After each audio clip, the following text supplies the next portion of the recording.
All right, everybody, welcome back to the Cain Stevens Super Show. I'm your super host once again, Cain Stevens, and I have got three amazing guests. I'm a huge fan of these guys. I'm going to do a little build up here.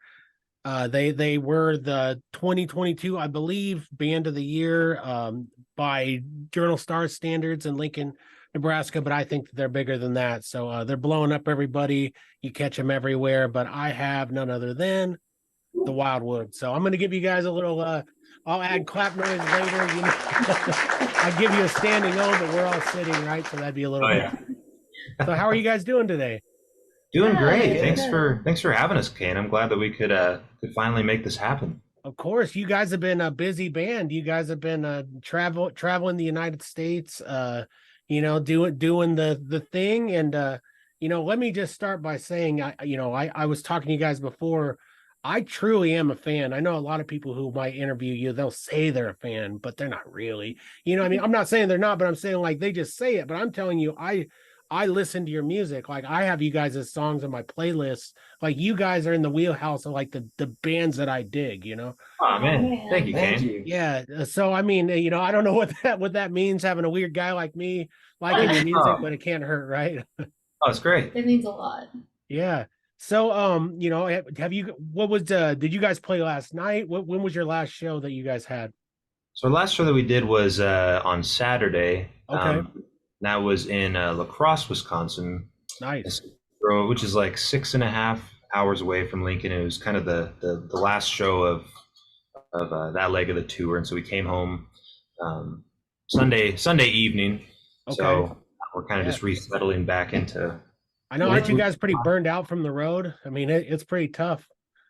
Slightly. It's hard. It's kind of nice sometimes, like, because I feel like we have a routine when we're gone for so long, like every Yeah. day on the road, and then when we come home, it's kind of hard to like go back into our home routine. So Right.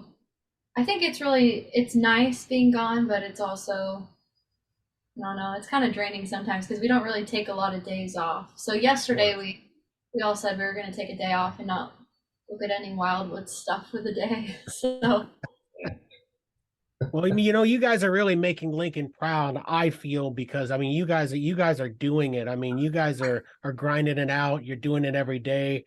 You guys are all very talented musicians. But let's talk a little bit more about each one of you. Okay, so there's Noah, there's Chloe. Is it Chloe, correct? And you guys yes, are married. And what is your last name? Goose? Is it pronounced that way? Ghosts. Ghost. Okay, I'm sorry. I don't mean to. I wanted to make sure, so I didn't say Goose a bunch of times. You're like, oh, not another one, right? that's all right. That's Noah's nickname. That's been my nickname for a very long time. It's a cool name, really. I mean, wasn't it a Top Gun too? Yeah. Yeah. Goose and so it can't be all bad, right? No, It doesn't I And don't then have we to. have Andrew, right? You're Andrew, and you play bass. Now I'll attempt your last name, and then you're really gonna get disgusted with me. Is it Vigalis? Hey, that's a lot better than the normal. Yeah. Battles. At least is how we Oh. pronounce it. I don't know. What it was before. It sounds kind of like a Game of Thrones esque Yeah. last name, man. So I had to at least give it a shot, but I want people to know who they're talking to here, especially if they see the interview. So I mean, tell me the dynamic of the band with you guys. So you Andrew are with a married couple who plays, and how's the day-to-day going for you guys as a band? Like, are you guys feeling pretty good about it? You all seem like pretty positive people. Yeah, it's pretty. It really is pretty easy, and I might have a unique perspective on it in the sense of over the last decade, I guess you guys have been playing through like different iterations where it's been like a 6-piece or a 7-piece, or they would play as a duo. And then last August when I came in and they wanted to kind of make it a trio, it was kind of cool to see the well-oiled machine that was already kind of going as far as not only musically but Right. wise as well. And so it's chaotic, and and they might not say that it's organized. It's as organized as it can be, I guess, with this. Yeah. It's organized enough, right, to make it work. Yeah, but even despite all the busyness and responsibility, I feel like there's just like, still plenty of like laughter, and nobody's like really, we're not like Crosby, Stills and Nash. We're like at each other's throats. Yeah. know, You guys or are whatever. taking separate tour buses, you're not all Yeah, at each other's exactly. throats like the Eagles were or something. Like, Yeah, the Eagles. Yeah, exactly. not No, yet, no. right? Someday you'll all have your big tour buses and you'll all bicker on walkie-talkies at each other or something. But for now, you're together, right? Oh yeah, I So feel like how do that. you travel? Do you guys travel in a van together? What do you guys generally do? We kind of have been going back and forth between we have a 1992 Damon Hornet, which is like this old Class C RV with the beds kind of above the driving area. Yeah, right. And so for most of our longer spells, we kind of take that thing, and then when we have shorter tours, we have like a Ford SUV that we'll take. But this last tour was only a week and a half, but we ended up taking that SUV just because we had some really long drives. The first show of the tour was in Greensboro, North Carolina, which we made the mistake of leaving a bit late the day before, and so we stopped at a hotel for like 2 hours. We booked it the day in advance, but I think we just expected to get there a little early. So just because we had a 20-hour drive to get to the first show, then we had an 8-hour show the next day, and then a 6-hour drive the next day. So when we have long drives kind of like that, or depending on the terrain, like we were in Colorado and Arizona, New Mexico a few weeks before that, we also took that. But for a lot of our long eastern tours that we do up in the anywhere east of Nebraska, we're typically staying and living out of the RV, which is typically an easier way to tour because with hotels we're a bit nervous about leaving all of our equipment in our vehicle. I don't blame you. Yeah, for sure. And so we'll load, after the show, we'll load all the stuff into our car, and we I know we're a trio, but unfortunately we have a lot of gear that we travel with, so it takes a bit of time. And we load it into the car, then we load it into the hotel, then back into the car. But when we have the RV, typically we can just load it into there after the gig, and then we just sleep in there. Whether we sleep outside of a venue if they have a hookup for an RV, or a lot of times we'll find a Love's truck stop or a Cracker Barrel, which can get kind of dangerous because then we'll end up eating at the Cracker Barrel the next day. But exactly. It isn't all bad. I was going to ask you about food. What do you guys eat on the road? I mean, is it, when I used to work on the road a lot, I would eat ramen noodles like endlessly. Like I would just buy to maximize my money. I would buy an ungodly amount of ramen noodles, and I would get like all sorts of sauces to pour in it. But what do you guys do? What do you guys generally eat? What's the best place that you guys have eaten in all your travels? Best place. Well, I think like overall, we usually sorry, our dog. That's the fourth member, right? Yeah.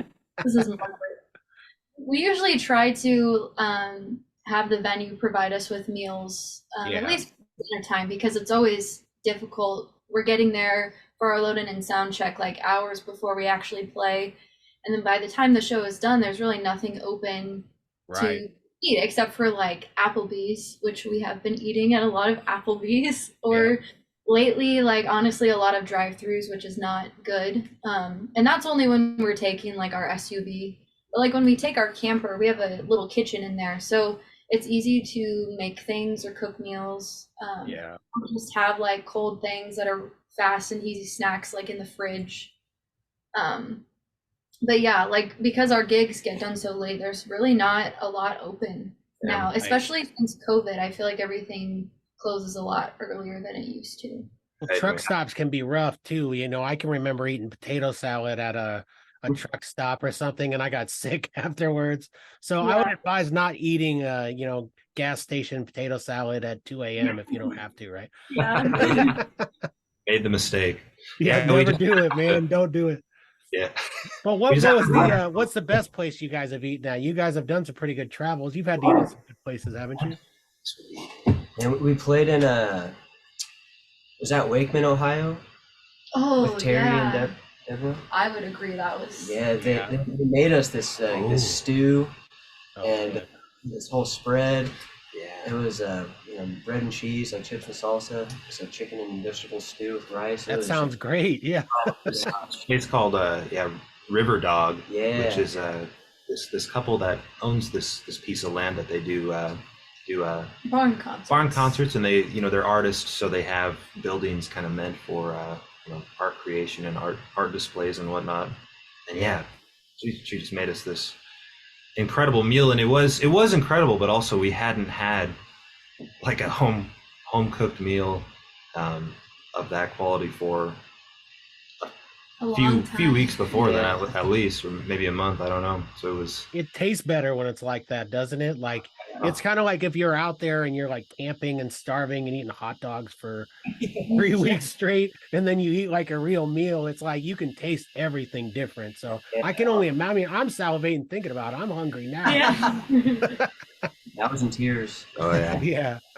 And that's awesome. So let's talk a little bit more about your work. I mean, you guys, to me, for one, the harmonies are impeccable. I mean, I truly, as a music fan, for me and as a singer, I've always wanted to have what you guys have. I always wanted to have a female in the band who can harmonize and just somebody else. But you guys have this Beatles thing going on, and how did you learn to do? I mean, is it just natural to you? How did you learn to harmonize so well? Well, it's kind of Well, we don't The- think that we do. I no, feel it's like. kind of the entire basis of all of our practice sessions, I guess, are Yeah. are working. Whether we have a new tune and we're working through the arrangement of coming up with harmonies, or a big thing that we try to work on is blending, which is probably the trickiest thing that we work on, just because we you listen to groups all the time that have just this impeccable blend that they all just kind of sound like, whether it's two people, three people, four people, whatever, they all just kind of sound like one voice together. And that's something we really try to strive for. And I think it's because too a lot of all of our original music, the focal point and like what we focus on more than lyrics, I guess, more than the lyric content, is the melody and how the vocals play into all of that, and the Absolutely. textures that we can create with the three of our voices. yeah, And so that's a big part of the songwriting, is try to incorporate harmonies that although we do use this, trying to veer away from the typical stack of thirds, try to incorporate chords that kind of extend beyond typical triads. So we were talking about harmonies, and you guys say that you don't sound, but you guys do have a great blend. Like as a singer, when I've sang with other people, I find that other singers tend to want to oversing, or like they'll try to make runs that don't make sense. And I do that too, like, or like they don't follow where I'm going, like I've always been a front man. And so it's like I always thought they should follow me, but then again, a good singer learns to blend with everybody else too. Yeah, and Maybe they just didn't understand my voice. I don't know. But you guys have it down to a science. that's a Well, thank you. good, like a funny thing that you bring that up, because I feel like the main thing to like think about when blending is to pick one person and follow kind of their lead. And our friends Casey and Logan, they are really great vocalists and great music teachers. We've actually had them help us with blending before and kind of teach us like what are different tricks or like choral tricks to kind of listen to each other. And they said to pick like one person out of the three of us to be the lead trumpet, so to speak, and then each other person will sing as if we're trying to like emulate how that person is singing. Yeah, because Right. you talked about kind of people that will sometimes oversing, and I think for all three of us, I don't think any of us would consider ourselves to be the lead singer, right? Like even a vocalist first. Right. So I think a lot of times we're kind of under singing, Yeah, and for sure. have to kind of because it's pretty rare when one of us will be like, oh, you're too loud. Yeah. You need to sing quieter. Typically it's you need to sing louder, Right. because But maybe that's it too. We kind of like view ourselves more as instrumentalists. Like that, Yeah. like I would go up to someone and say, I'm a singer. Like I would say I'm a violinist. Which is not, I mean, that's probably not a good way to think. It's probably better to I think. don't know. I mean, I consider myself a guitar player. I always just wanted to hide behind the guitar all those years that I played in bands. I mean, a bassist, I always wanted to be you, man. I tell people this all the time. I always wanted to have a beer in one hand and a bass in the other, and maybe you know what I mean, like really woo the crowd, like play the bass with my beer or something. But what I'm saying is just like just be the guy, back. But you're not. You're in this band. You're up front with them. It's like when I watch you guys have some viral videos, and we'll kind of get into that. You guys have kind of blown up. I have noticed on the covers that you do, and man, that is just such a brilliant way to showcase yourself, because why not, right? Why not showcase how good you can do this cover and try to do it some justice and get people behind you and then blow them away with your music? And that's what I feel you've done. And I mean, I don't mean to praise is good, guys. So you guys seem all like pretty humble people, but I'm telling you, man, it's you guys are just, I feel so happy about doing this interview, because like I mean, we haven't been able to have it work out a few times. You guys have been on the road, so I'm so happy that you decided to do this, because I'm trying to showcase local talent a little more, and you guys are it.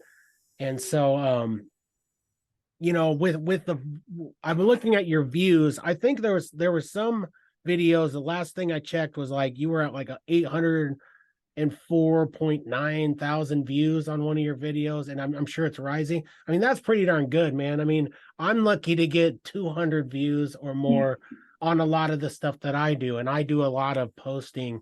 I mean, what do you guys think about how that's going, and what's been your success for musicians coming up? Man, Ken, well, I feel like we kind of last summer kind of discussed this recipe that we want to try to boost our followings on social media and in real life, people coming to our shows. And I think that musicians are artists, and I think it can be hard to kind of get out of the purist mindset of only wanting to post original music, only wanting to perform original music, kind of just only wanting to showcase, what has come from yourself, but we were messing around with all these different covers, trying to work through, like we were kind of talking about earlier, work through, 3-part harmony for songs that might have something unique in them that's not in the original, and trying to kind of design the arrangement, just like around. Basically design the arrangement or do the cover how we would like perform an original song, basically. Right. Like, yeah, absolutely. I wouldn't necessarily say we had like a formula for how we wanted to do each video. That just kind of happened organically once we posted like the first few, and then we were lucky and some of them did really well, and so we were like, okay, well, let's keep doing that, because people seem to like the way we've been playing these songs, and even just like the aesthetic in the video. None of that was like purposeful in the beginning. We were just like, set up the camera and you kind of made them your own, which is what a person should do with covers. I mean, anybody, well, I can't say anybody, okay? I can't play like Led Zeppelin or any of these, these legends. I mean, nobody really can do what all these bands did, but we can sure try, right? And I think the best form of flattery is to imitate these bands, and you guys are doing that, but you're doing it in your own way. And so, I mean, and that is just so important. And it's like the look, the aesthetic of what you're doing. You guys, you've got the three of you standing there. You've kind of got the so to speak, like a folk Americana trio look going and all that. and it's just like, I mean, what you guys have done has been great, and you're getting the views.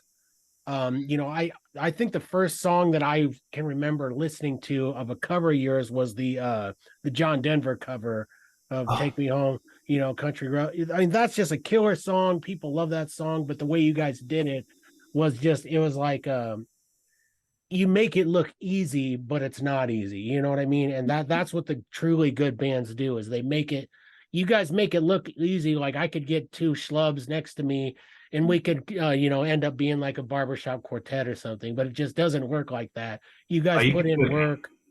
Yeah, you're all great voices and you all blend together. So Thank yeah. And that's, you know, kind of you know, we kind of, like I said before, when we kind of talked about, you know, oh, this cover video did kind of decently, you know, and at the time it was only, you know, maybe 200 likes or something on TikTok and whatnot. We Right. thought, you know, let's post one or two a week and see how they do, and you know, they kept consistently building up. And in my mind, I was like, oh no, I don't want people to, you know, come to our shows thinking that we're a cover band, you know. Right. People have, but it has been a low number of people that, you know, came not expecting to hear any original music. But you know, on the flip side of that, these videos have gotten a lot of people to come to our shows. Well, I don't know and about has- that. I mean, I don't think I've met someone that's come to a show that's been like, I didn't know you had original songs. There have been a couple people. There was a family in Alabama that came to our show at this art center that Yeah. thought we were all cover band. But Like I on said, the it's flip only side, been- though, it's been really surprising to see people come to our shows that they are requesting our original music, which like Right. would happen every once in a blue moon before any of this happened. So like posting the covers that we do in the way that we would perform like any song that we play, I feel like it's really helped us on that side of things too, to get more people to listen to the music that we create. That's what I meant. I think I might have Yeah. just relaying. How did you guys, what was your beginning as a band? Like, were you guys all individual artists before you met your wife, before you met, I mean, how did you guys kind of come together? Well, we were really young. We were 14 when Mhm. we Yeah. so we did, like, I guess you could say we were individual artists because we both Yeah. played. And then we met Andy in high school. He went to the same high school as us. And we had, like Andy was saying before, different iterations. Just we started the band when we met when we were 14, and we had tons of different people playing with us just all throughout the years. Right. And really when we started it in middle school, it was just like a fun thing to do as a job to make money, like, and we just loved playing music, and we really didn't work any other jobs all throughout high school or college. We just tried to make what we could with our music. Yeah. but I And you don't guys know. are all from here? You're from the Lincoln area, or where are you guys all currently based? We all live in Lincoln still. Okay, good. Yeah, yep. But yeah, And then you've lived here most of your life or your whole life? entire lives. Oh yeah. Yeah, there's nothing wrong with it. Lincoln's a great town. People, Oh yeah. you know, trust me, when you get away from Lincoln, you're like, man, I'd love to live here. I'd love to live here. But I mean, Lincoln's still home. And it feels good when you get back. But you know, I find myself, like, I went to Alabama this year and into Georgia with my family on a vacation, and I thought to myself instantly, I want to move to Georgia, or I want to move to Alabama, because it's such a cool area. Like, you guys are down there in North Carolina. You guys see some pretty beautiful countryside, I'm sure, where you're going, right? Like, Definitely. Yeah. have you guys passed through Atlanta quite a few times? What do you guys think of that traffic? It's pretty bad, huh? Oh man. Yeah. It That makes is me not wanna go the back. the Yeah. place I'm maybe the most nervous about driving, especially in the RV. It is. The driving's worse than flying. TSA at that airport is the absolute worst. Really? But, Yeah. oh man, it was like horrifying to go. And my sister is a Homeland Security person. She has been for years, and so she coaches us like on. I haven't flown very many times, but she coaches us like how it's going to be, and she warned us it's going to be pretty rough there, and it Mhm. was, man. There was just, I have a pacemaker, you know, and I was horrified because it seemed like they weren't going to put me through the area where you're safe to do that. They were just going to shove me through. And I'm like, no, really, like you're gonna shut down my device or mess with it if I go through this. So Oh my gosh. it was pretty nerve-wracking, man. But Yeah. I got through, we got home, so that's all that matters. Nice. But driving's the way to go if you can handle it. But man, it's tough sitting all that time, isn't it? You gotta, what do you guys do to keep yourselves from getting bored? Well, Well, you do all the driving, Yeah. so you're preoccupied. You're preoccupied the whole time. yeah. And Andy and I are like mostly, sometimes we get burnt out from doing it constantly, but we're like working on booking or answering emails or Yeah. promoting shows, like. But also, I feel like it makes the time go by really fast. Like, It does. if we're like sitting and promoting a show, it could be like a 4-hour drive, and it felt Right. like an hour long because we're just so into like. Well, when you start doing that, time does go by fast, like building promos, doing posters. If you're doing all of that stuff, and I was always that way for all the bands. I was always the leading force because it was like nobody else wanted to take the reins. And I've always been like, if someone, I never wait for anybody. You know, I mean, maybe you guys are that way too, but like, you guys have a good band setup going. But for those of us who've been in like many iterations of bands, it's hard to get people to do what they say they're going to do, to show up to practice, to come to the gigs, to behave themselves. Yeah, I think finding the right personalities to work with. Yeah. And just like honestly, like when Andy joined us full time in August, like he didn't really know like all the stuff that we were doing behind the scenes, Mhm. but he was very willing to come in and be like, teach me, like I want to know how to do this and help. So I feel like that's really important. And on the flip side, like with all of this like businessy stuff that goes along with making something like this successful, which is really important, I Right. feel like sometimes it can be easy to start to take things a little too seriously sometimes and start to lose sight of why we're doing this in the Yeah. first place. Like, so it's good to have like a balance of, I feel like Noah and Andy even me out, like where I'm like stressed out all the time about like, oh my gosh, we got to get this show booked, we got to do this, we got to do this, and then they're like, chill out, you don't have to take this, like it's music. Yeah, you gotta sit back and have fun sometimes too. You know, Yeah. you gotta remember why it's fun. I mean, you guys are doing something that it's just like you. I listen to a lot of comedians talk, and they say, and this goes for musicians too, it takes a certain person to get up in front of people and do what you guys are doing, do this. And so you got to remember why it's fun, right? So every time you pick up those darn instruments, you know, you love every sound, I'm sure, just like me. I could sit in front of a guitar and literally just play the same 5 or 6 string notes over and over, and it's so pleasing to me that I you know what I mean? Like, of course, then you get bored with those notes and you start noodling around and doing everything, but you just can't lose sight of what it's fun, you know, why it's fun. totally, Yeah. totally. And, you know, it's, we just kind of have to remind ourselves, you know, that we're artists. We're not, you know, we're not marketers. You know, Yeah, we're- exactly. we have to kind of stay, you know, with our feet planted. Were you down to trying to, earth. do you want to get bigger where you have a team of people behind you? I Oh, mean, yeah. that's kind of the goal, right? I mean, Yeah. if I could have a producer and all this stuff do all that, I would take it in a heartbeat. So Yeah. you know, don't feel bad if you want that. You guys will get there. I really do feel that way. Well, Yeah, thank you, I Cain. feel like we're like pushing through the hard moments Yeah. right now we're to hopefully get there. because we're booking all of our tours on our own, and you know, doing all the marketing and management type stuff on our own, You which keep getting those streams and you keep getting those views, and I mean that seems to be the key to what they're really looking at for now. You know, like me, Yeah. I feel like my time is kind of past, so to speak, and I'm okay with that. I put out the music because I love it. You know, I have I have heart failure. I have I'm not dying, but you know, everyone's dying, and I hate to be so grim, but you get what I'm saying.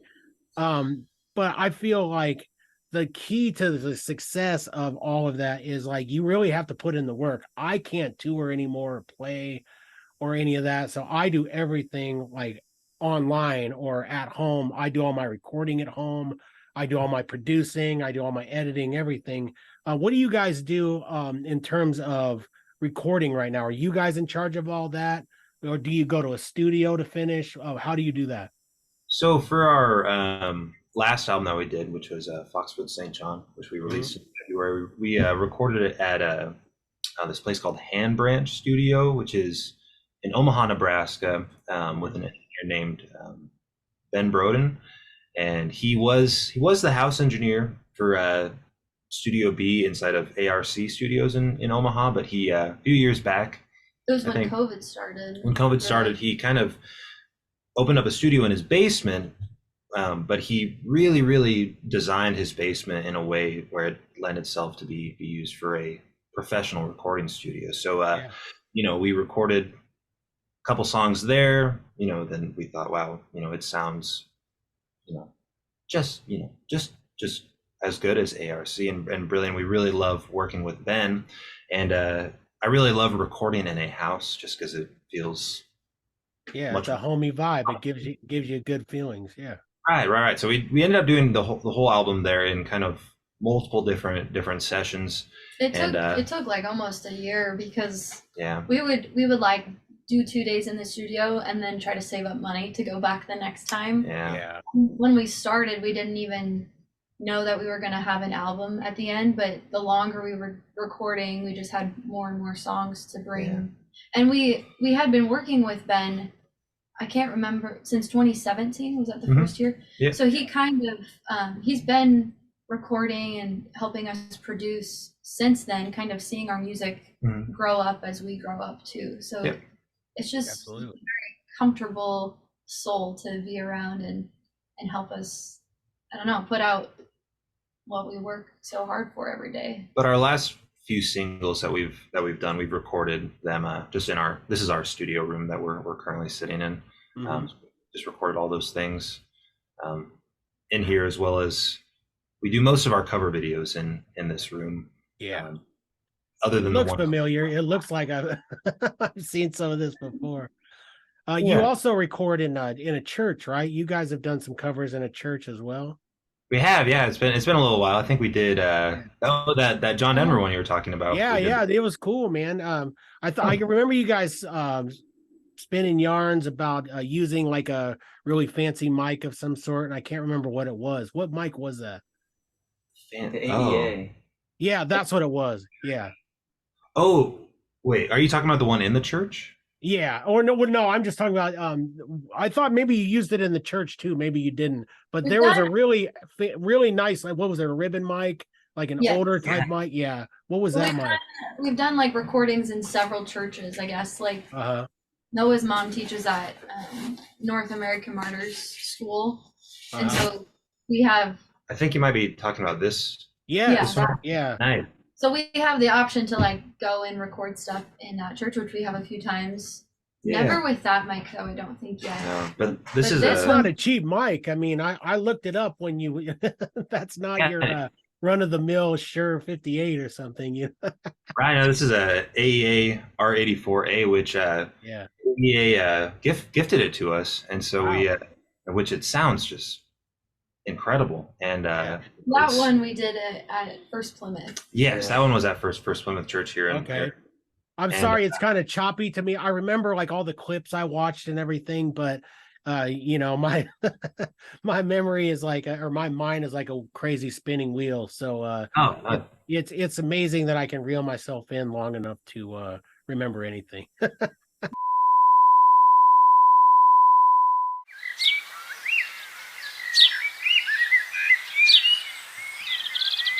Hey there, fellow follicle enthusiasts. We have a sponsor that's about to make your beards go wild with delight. Brace yourselves for the one and only, the Elegant Sasquatch. Are you ready to unleash your outer beast? Cain, I've been waiting for this moment my entire bearded life. But tell me, how can the Elegant Sasquatch help us awaken our inner beasts? Oh, my hairy companion, the Elegant Sasquatch has a treasure trove of beard products that will have your whiskers partying like it's the wildest night in the forest. From their aromatic beard oils to their beastly balms and buttery concoctions, they've got everything you need to make your beard sing with joy. I can almost hear my beard belting out its own rendition of I Will Survive. Your beard is in for a treat, my friend, and here's the best part. Every single product is handmade with love. Picture this, a team of Sasquatch artisans rocking their aprons and wielding their grooming tools, crafting beard goodies that will blow your mind. It's like a hairy fiesta of craftsmanship. I could see those Sasquatch artists dancing with their combs and trimmers like they're on a hairy stage. Absolutely. These bearded maestros pour their heart and soul into every bottle of beard oil, every tin of balm, and every tub of butter. They're like the Michelin-starred chefs of the beard world, creating culinary delights for your facial hair. My beard is salivating in anticipation.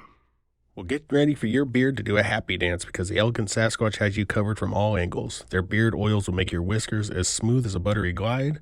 Their balms will sculpt your beard into a masterpiece that would make Da Vinci jealous. Their butters will leave your beard softer than a cloud made of marshmallows, and their washes will cleanse your beard with a scent that's fresher than the waterfalls in the Rockies. My beard is ready for the bearded revolution. You can find the Elegant Sasquatch on Instagram and Facebook. They're ready to share their hairy wisdom, showcase their bearded customers, and entertain you with memes that will make your mustache curl with laughter. I can't wait to join the hairy community and bask in the glory of their bearded memes. So, folks, get ready to let your beards run wild. Unleash your outer beasts and head over to Facebook and Instagram to find the Elegant Sasquatch. Trust me, your beard will thank you, and you'll be the envy of every bearded creature in the virtual forest. Here's to smelling like a wild creature and embracing your inner Sasquatch. Cheers to that, my fellow bearded brethren, and stay elegant with the Elegant Sasquatch.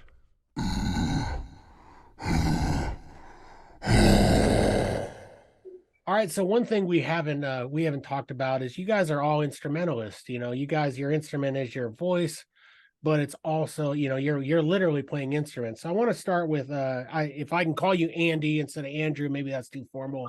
Oh no, that's perfect. Andy, so what all instruments do you play? Do you just play the bass? In this project, I just play the bass, but when I'm mulling about at home or whatever, we're teaching lessons, play piano and guitar. Nice. And drums as well. And Yeah. trying to get the fiddling down when I have time. Yeah. So, but you mostly in bands have played the bass, Yep, yeah, that's been my primary instrument. and you play a stand-up, right? Yes, I came up playing electric, and then last August I was trying to take up the upright, playing Noah and Chloe's upright bass. Mm-hmm. The bridge on it is kind of wacky as far as what pickups go well with it, and it's Right. obviously tough to travel with. So while for videos, I've primarily done upright. For live shows, would normally do electric bass. Yeah. Just bought it's called a Chadwick upright bass, where the Mhm. neck actually folds back into the body Oh, and it goes wow. to the bass. And so literally just bought that 2 weeks ago from a guy named Greg Garrison, who he's a bass professor at the university in Colorado, and he used to play with like Chris Thiele and plays in a couple really cool bands. One called the Mighty Poplar. It's like a folk bluegrass super group. So it was really, Chloe's mom actually helped find this place in Colorado. This guy owned it. His name was Bob Ross. Mhm. And we asked about, if he had any Chadwick basses. And not that Bob Ross. I know, but it's hard not to smile when you hear it, right? It's like- Exactly. When he told us his name, we did the same thing. And he's like, yep, like the painter. Like he had a million names. At least his name wasn't Michael Bolton, like the guy on Office Space, right? Yeah. But so Chloe, what all do you play then? You do play you play the violin, right? I do, yeah. I play the violin. I also play guitar. I dabbled in a little bit of mandolin, but I just still feel uncomfortable performing with it. I mean, except for like easy chords and stuff. Right. Yeah. Do you play ukulele at all? I can, yeah. I don't. It's fun to tinker around with. Yeah. It really is. Yeah. But yeah, I would say violin's my main instrument. Yeah. I'm really jealous that you guys have somebody who plays the violin because that's like as a country player and stuff, that's something I always wanted. Like my heroes were like so weird because I loved Merle Haggard. Like Merle Haggard's one of the people that I had wanted to, when I first heard him, I wanted to play. Obviously Kurt Cobain was huge when I was a kid. So, even though Kurt Cobain really wasn't the one ripping all the the leads and stuff like that. I just wanted to play that, trashy, edgy guitar and everything. So, Yeah. I mean, what do you play in terms of instruments? You play quite a few, don't you, Noah? Yeah, typically, or pretty for everything we do for Wildwoods, I typically stick on acoustic guitar. Yeah. I do dabble in the banjo a bit, and I've been trying to work on some tunes to try to incorporate that into our sets, but Yeah. nothing down quite yet. But guitar is my main You play the instrument. piano too. A little bit of piano. But Rip on the mandolin. Yeah, and mandolin. Don't cut yourself short here, man. We know you're hiding all these other instruments that you play. Piano was Well- your first instrument, though. I don't know why you say that's Well, like you're very proficient in the piano. I think just in terms of what I spend the Yeah. majority of my time doing, and the instrument that I use for songwriting, is definitely the guitar. But when you learn, as you probably know, Ken, when you learn a fretted instrument, a lot of times other fretted instruments will translate. Yeah, for sure. Translate pretty easily as well. Although of course, learning banjo or mandolin is quite a learning curve, just because of the different note layouts on both of those instruments. But For me, I feel like it's the right hand that I struggle with the most on instruments like that, like guitar, mandolin, banjo. I've never even tried, but that's because you got the bow. yeah, my left hand is pretty okay most of the time. It's my right hand I need to. I don't know. I feel like I have terrible hand-eye coordination every time I pick up an instrument like that. I feel like that with every instrument I pick up. I get so people don't realize if they play instruments or whole I played it most of my life. Is that you get frustrated throughout like your whole journey. Like sometimes you get so mad at it you want to quit, or if you don't practice for a while, it all comes back to you like riding a bike, but your fingers don't necessarily follow along with what they should be doing. And so it could be like you just want to smash it against a tree or something at times, but we don't, right? Well, if you do, it's probably not going to play very well. Yeah. Yeah, it's easy to get caught up in seeing these incredible masters of the guitar or the mandolin. Really want to strive to be that, even though you might not have the The chops. the chops that, or kind of the natural musical ability to play like that. Like that's kind of what goes back to what you were saying about Kurt Cobain, how it's so important to have musical influences, Right. that you can look up to, that are not these savant type players, but in turn looking up to, I feel like the people that I look up to the most, and are most inspired by, are people that are not these musicians that can play wildly fast, but are more of I'm sorry, I keep saying that are I do it. It's like a hard thing to break. Trust me. I'm right. sure people Yeah. have heard. I could probably put together a tape that I say at least 400 million times. So Same. I don't know why I resort to that, but I probably am getting you to do it. That's why I look up to people that are primarily songwriters, and Right. songwriters that have just really touched me. And I feel like I'm drawn to also music that's just really easy to listen to, and it just Yeah. it makes you feel something rather than being like constantly impressed at what you're listening to, which is really cool as well. But The thing that frustrates me is when I see like a video of somebody, like someone playing with their feet, or like a little kid, and they play better than me, and then I'm like, why don't I just quit? like there's a guitarist that plays with his feet. He doesn't have arms. Yeah. And it's like, man, that is some ingenuity. That's like loving the instrument. And they're making the best of their situation. And I don't mean to pick fun at it, but it's just like, it's so frustrating with me with what I would consider to be, good functioning arms, and everything else. And this guy's ripping it harder than I can on guitar. Yeah. Same. That's why social media is such a dangerous thing, especially with the algorithms now, because now all of my social media platforms that I scroll through are all just these savant musicians. Yeah. Why can't I play like that? But I remember when I was a kid, I took piano lessons as a kid, and a couple times a year, my piano teacher would host a recital for all of her students.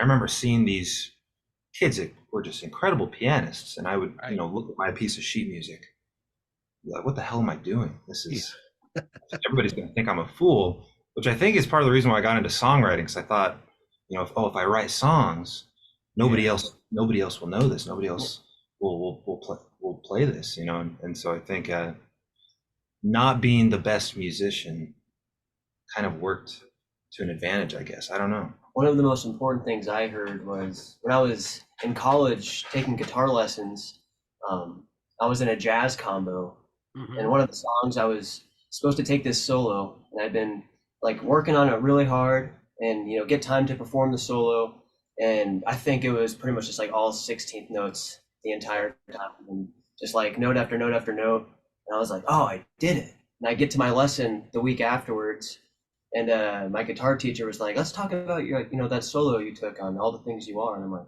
yeah, let's talk about it. Yeah, I ripped it. Yeah. Yeah, and he was like, and he's a really great teacher, but he's very honest, and he's not just going to give compliments out willy-nilly, which I loved about him. And he was like, I would probably take an eraser to probably 50% of the notes that you played to make it a good solo. And so he like had me like try again, and with 50% less notes, and then it just like sounded way better. You could sing it back. Yeah. And it didn't have to be like this like crazy, like Chloe said, like impressive sounding thing. Well, I would hate to put my music up because I play my own leads and all that because I never have a lead player. And so I'd hate to put my leads up in front of that guy because he'd be like, I'd probably erase about probably 99% of what you did. But hey, different calls for different things. Oh, yeah. Like I've seen incredible, man, what is Stephen Cantaro's band, Mobius? Like they're like metal jazz fusion. Oh yeah. They are like just flying when they're playing. Oh, kicks ass. But it's like it sounds so good. It's amazing that people can think that way. Yeah.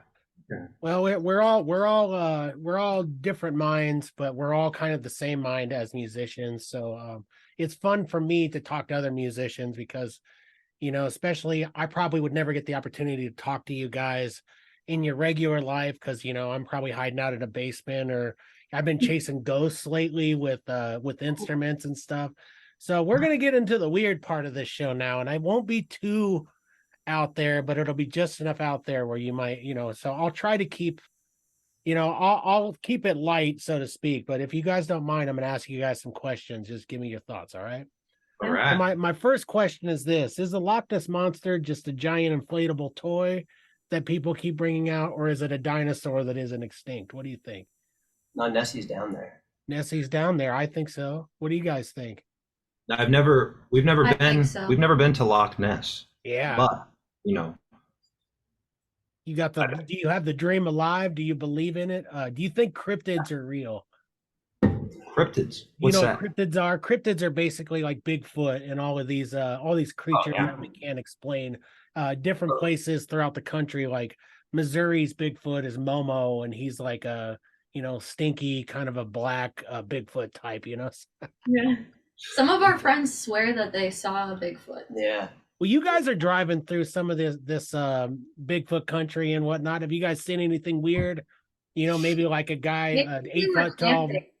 Yeah, but that's We've the thing seen a lot of like Bigfoot like paraphernalia or whatever. I don't know. That's not the right word. That's propaganda. Yeah. Propaganda. Okay. I don't know. Bigfoot propaganda. Well, that's the thing though, Cain, is Bigfoot that's how they've lasted so long out in the wild of the United States, is because they're so good at hiding. Yeah.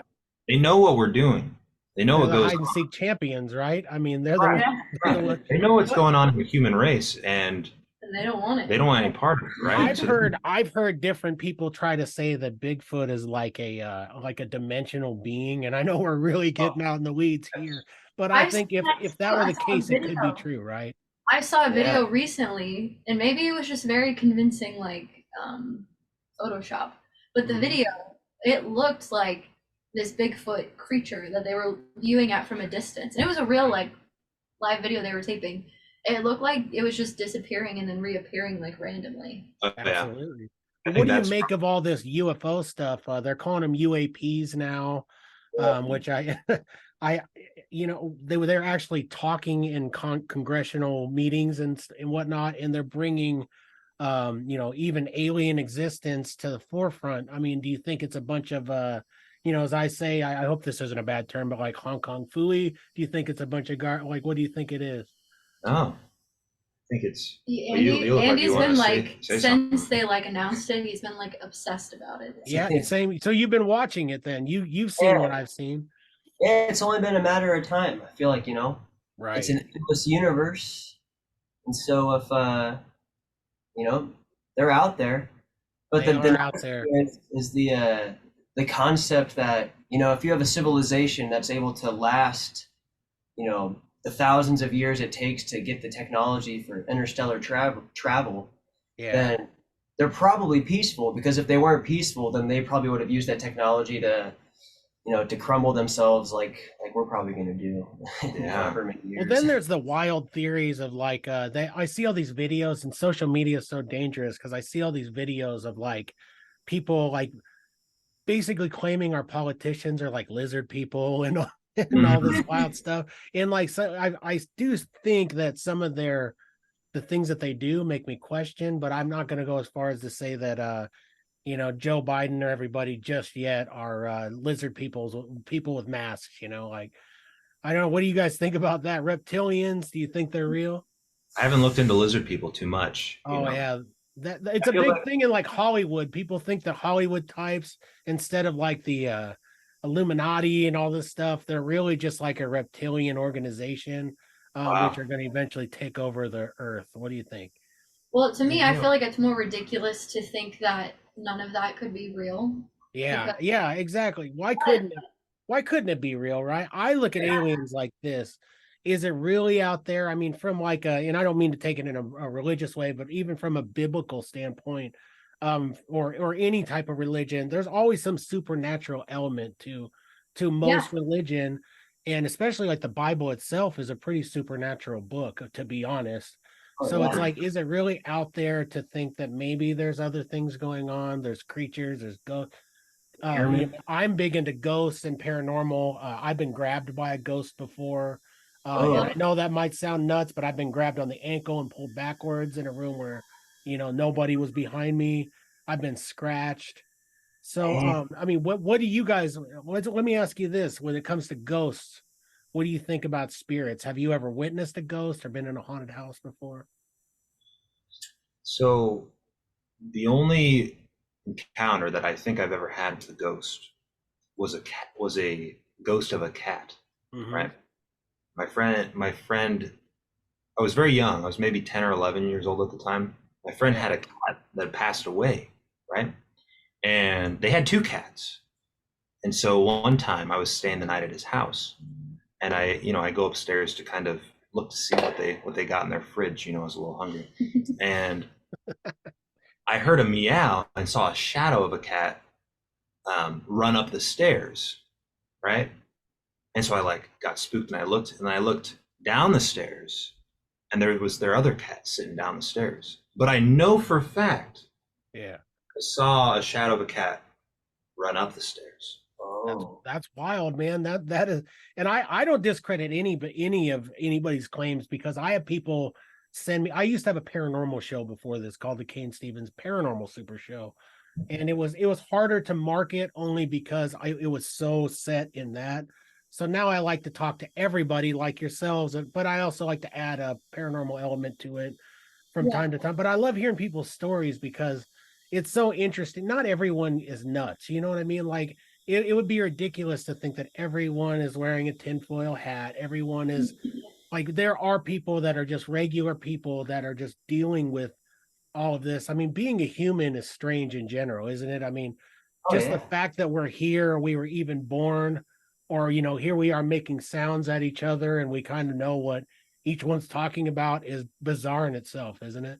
We're just kind of sitting on a giant space rock that We floats are. around a giant ball of gas that Yeah. floats around a giant black hole in the center of the Exactly. Like you could look at your hand and just look at the intricacies of your hand, and you could think to yourself, like, I mean, it's pretty wild that we even exist. So I Yeah. don't think that it's out there to see a ghost cat or any. No. I mean, have you two ever seen anything or been in a haunted house or?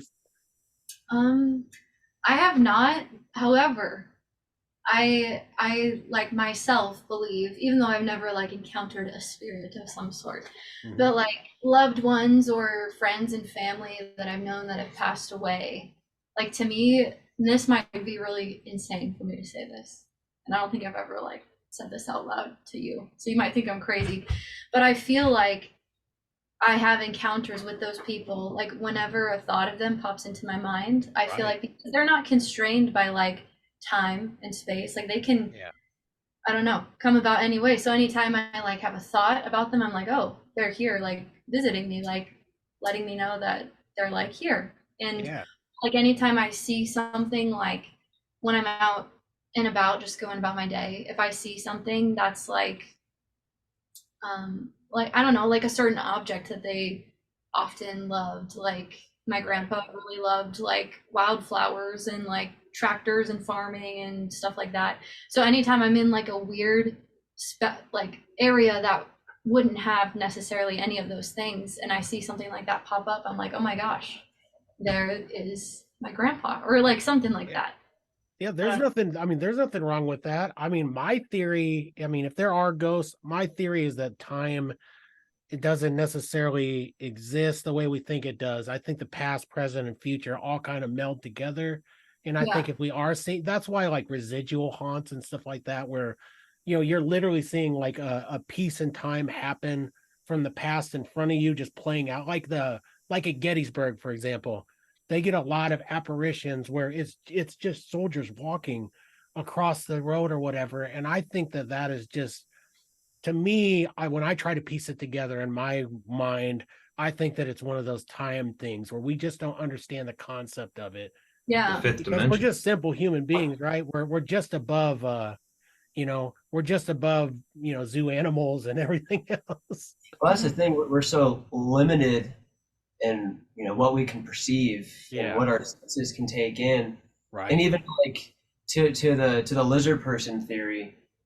I don't have any evidence that that is real, but like at a zoo, if they need to, if they have to like feed a baby animal, they'll like put on like this, little suit that like it looks like a panda bear Yeah. to like make the baby panda feel safe, and it doesn't have to be a really good suit for that little panda to believe it. So maybe Right.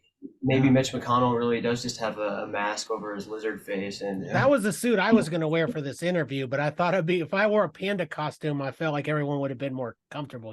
Yeah. Maybe on the next one, right? Yeah. I feel like sometimes, we'll be on the road and I'll, meet some fellow working at a gas station, Yeah.